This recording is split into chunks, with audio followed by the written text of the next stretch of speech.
Hey, good afternoon, East Goshen. Hope you had a great Sunday. Sorry for not posting a video yesterday.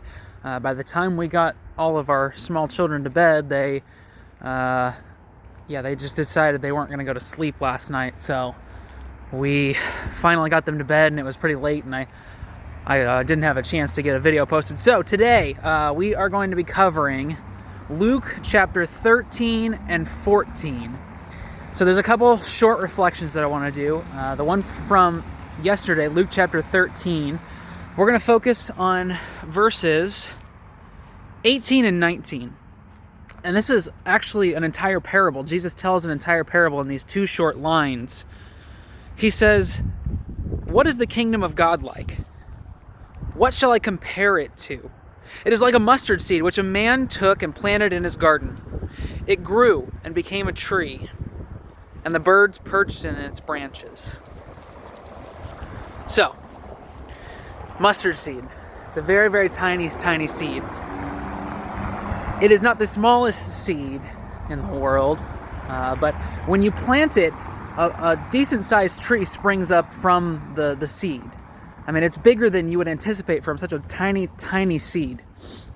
And actually, in first century Israel, you probably wouldn't have found this in someone's garden. You wouldn't have really been able to plant it in that region at the time in your own garden. It wasn't the right climate for it. But you would have been able, in other parts of the Roman Empire, to plant a mustard seed and grow a mustard tree. So what Jesus is saying here is that this tiny seed blossoms into something that is exponentially bigger than you could ever anticipate as an expression of God's kingdom. And you can't plant it in Israel. You have to spread it to some other place in the Roman Empire. You have to plant it somewhere where it will have fertile soil to grow. So what he's saying here is that the message of the gospel is to be for the Gentiles as well as the Jews. It's to be spread into the other areas of the Roman Empire, of the known world at the time, that you plant the seed of the gospel, you plant the seed of the kingdom of God, and it blossoms into something bigger than you could ever anticipate, that you could ever expect it to provide. And the birds perch in the branches of the tree. It provides shade for people sitting under it. The kingdom of God is tiny.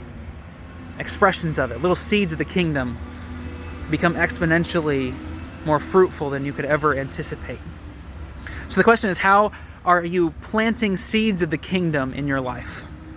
How are you planting the seeds of the gospel in the lives of other people so that it springs up? Maybe you don't see the fruit of it, but how are you planting the seeds?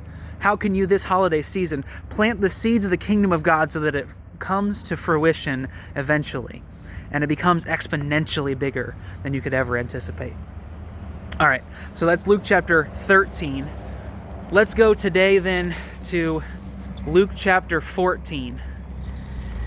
And in Luke 14, Jesus is at a Pharisee's house, and he's telling parables, and he's talking to his disciples. He's telling them that they ought to invite the poor. When they invite people to a great banquet, when they invite them into their lives, they ought to be inviting the poor. And so Jesus, at the end, towards the end of chapter 14, looking at verse 33, he tells his disciples, in the same way, those of you who do not give up everything, in the same way, those of you who do not give up everything you have cannot be my disciples. Throughout this Gospel of Luke, Jesus tells his followers to count the cost of following after him. And what Jesus is talking about throughout this entire chapter is you cannot value your possessions, your wealth, the status in life more so than you value the people around you, especially those people who are in need.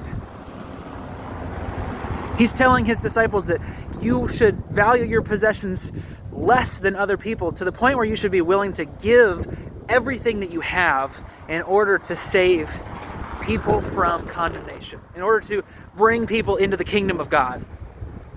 And so actually our verses from 13 and 14 pair well together, Because the question is, what do you value the most? Have you counted the cost of following Jesus?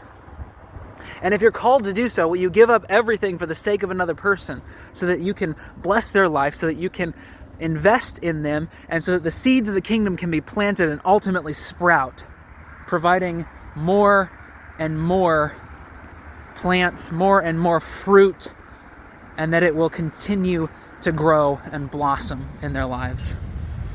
So, a couple quick reflections then today. How are you planting seeds of the kingdom of God so that it will grow into something bigger than is just what you could handle yourself? And what do you value most? Have you counted the cost of following Jesus? And are you willing to say all of these things pale in comparison to knowing Him and to being His disciple? Thank you for joining me today. We will see you tomorrow. We are back on schedule now. Hopefully we can get the kids to bed at a decent time tonight. And we will see you tomorrow for Luke chapter 15. Have a great rest of your day.